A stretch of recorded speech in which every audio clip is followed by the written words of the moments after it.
to her fight that she just had with the Lena dude, the Lena girl, and the results came back August 10th.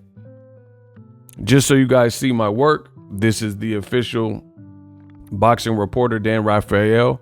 There were inklings and rumors of this failed test, but now it is official. Right now, I am on Alicia Baumgartner's page. This is her verified page, and this is the fight in question. And you see she turned off her comments, so obviously not necessarily trying to hear any type of negativity. This is the fight, but her latest video, the comments are, you can't even leave no comment on, right? This is the fight in question, and they're saying this was a hometown fight too on DAZN. Now, my thoughts are always going to be the same. I mean, it's a bad look. You have an undisputed champion. Anytime you have a who let the drugs out? Ooh, ooh, ooh, ooh. Who let the drugs out? Oh my God. Drugzn is at it again. Rematchroom. They have another failed drug test in one of their fight. The PEDs gone wild. What up, Fight World? It's your boy Ego, and I'm back with some more boxing. But first, let me start off with the press release. It says on Matchroom letterhead, Rematchroom, Joe Cusumano update. Matchroom can confirm that Joe Cusumano returned an adverse analytical finding as part of an anti-doping protocol mandated by New York State Athletic Commission NSAC following his bout with Adam Kenichi on June 24th. We understand the process is underway with NSAC, and Matchroom now defers to the applicable regulatory authorities on the next step. Whilst we are disappointed by the news, this reaffirms Rematchroom's ultimate desire to regularly test active fighters and ensure we continue to promote a clean and fair sport for all athletes. We will not be making any further comment. Now, this is absolutely bonkers, absolutely absurd. This, and I'm not even being facetious, this is the fourth failed drug test in about 2 months, about 60 days. Dillian Whyte kicked things off with a third failed test in his career, 2 on Rematchroom, right? The first was Oscar Rivas, and then one was in kickboxing before he was full-time in boxing.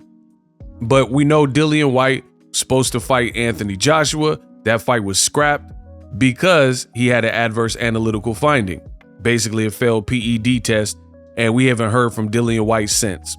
Then they brought in Robert Helenius to fight Joshua, and he fails a drug test with an adverse analytical finding.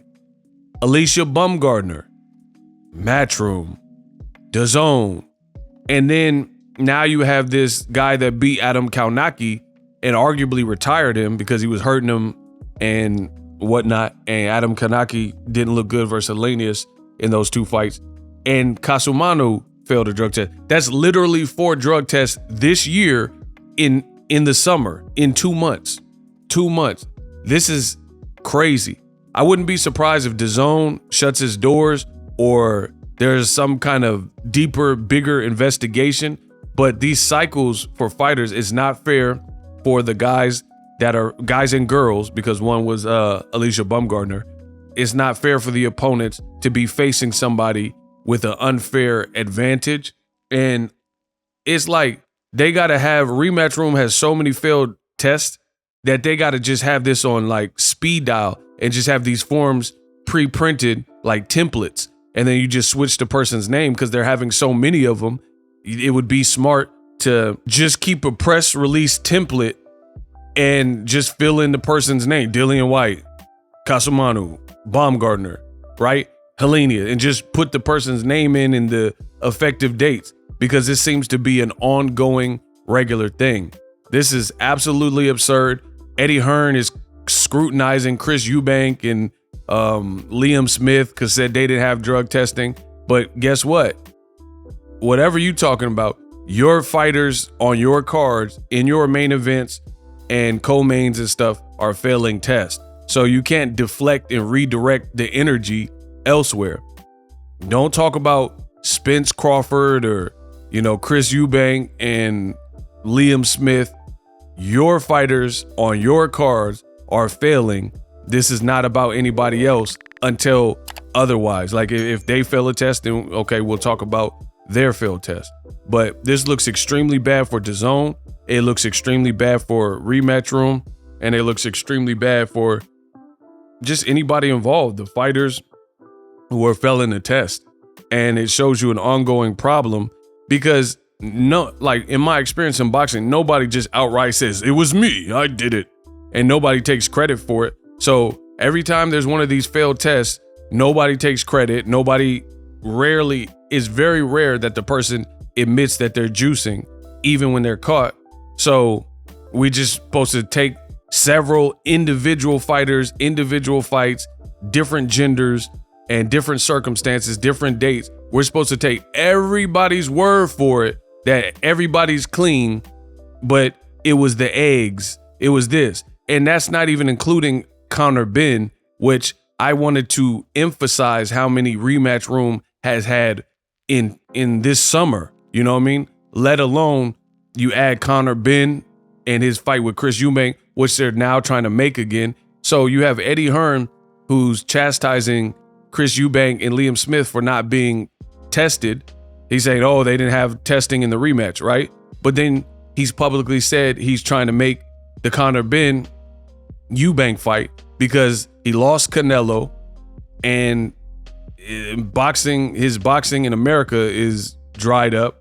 So he needs to give DAZN probably a hit. Joshua, I don't think is selling the same, and he needs to give him a hit. So how are you going to scrutinize Chris Eubank, but then you want to work with him in his very next fight because you're trying to stage this Eubank Benn because they're fathers?